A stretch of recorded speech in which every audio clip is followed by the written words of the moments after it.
Welcome to Inert Chemistry. In today's video lecture, we discuss an important topic, and our topic is creatine and creatinine biosynthesis and secretion. So let's begin our lecture. Creatine biosynthesis. There are three amino acids that are required for the synthesis of creatine.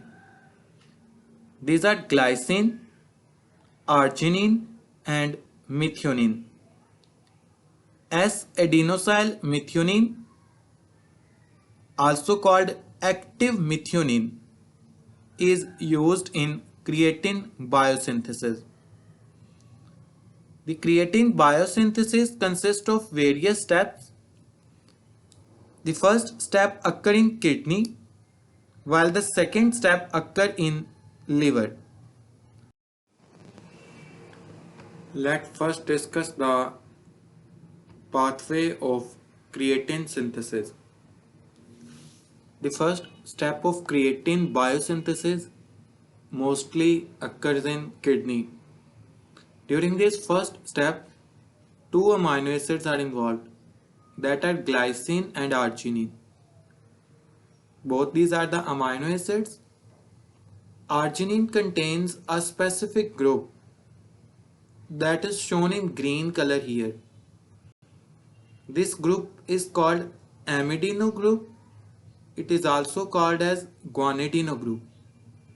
During the first step of creatine synthesis, this amidino or guanidino group is transferred from arginine to glycine and result in the formation of guanidino acetate. Here you see that this is glycine. This is same as glycine here, and the green part, that is amidino, it comes from arginine. This first step occurs in kidney and it is catalyzed by enzyme called AGAT, that is arginine glycine amidino transferase. When this amidino group is transferred from arginine to glycine, the remaining structure of arginine is actually ornithine, or it is released in the form of ornithine. So during this first step, guanidino acetate is formed. This guanidino acetate is then transported via blood to liver, and the second step of creatine synthesis occurs in liver. During this second step, this guanidino acetate takes a methyl group and convert it to creatine. Here you see that this is guanidino acetate and this is creatine. All the remaining structures are same except a methyl group. Here a methyl group is added.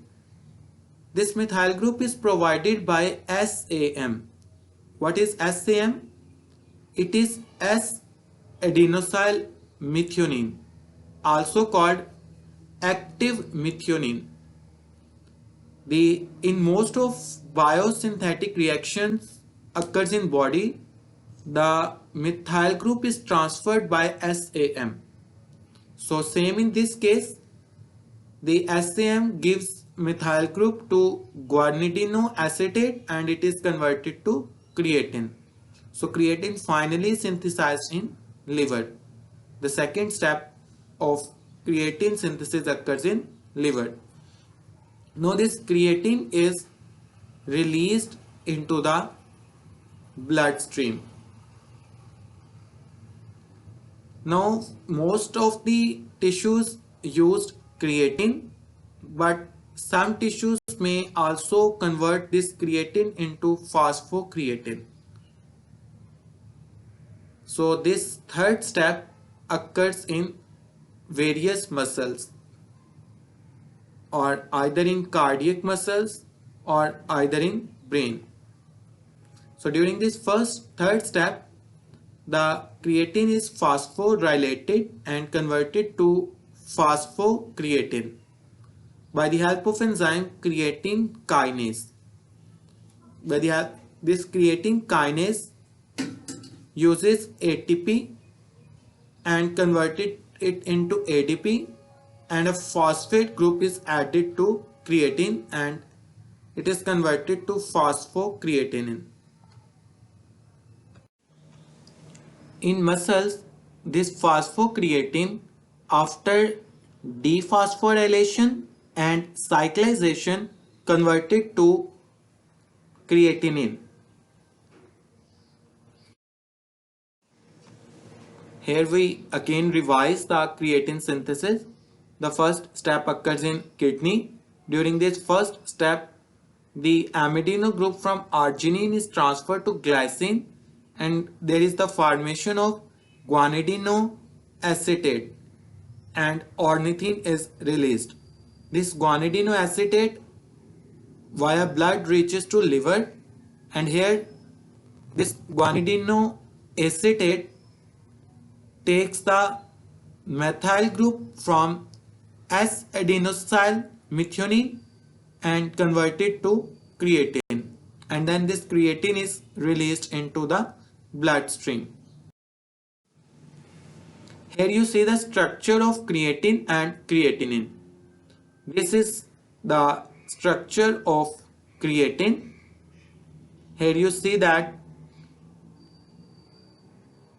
structure of creatine, and this is the structure of creatinine. Creatine is actually made up of 3 amino acids: glycine, arginine and S-adenosyl methionine. Mainly there is glycine, and then in this glycine, this amidino group is added from arginine and this methyl group is added from S-adenosyl methionine.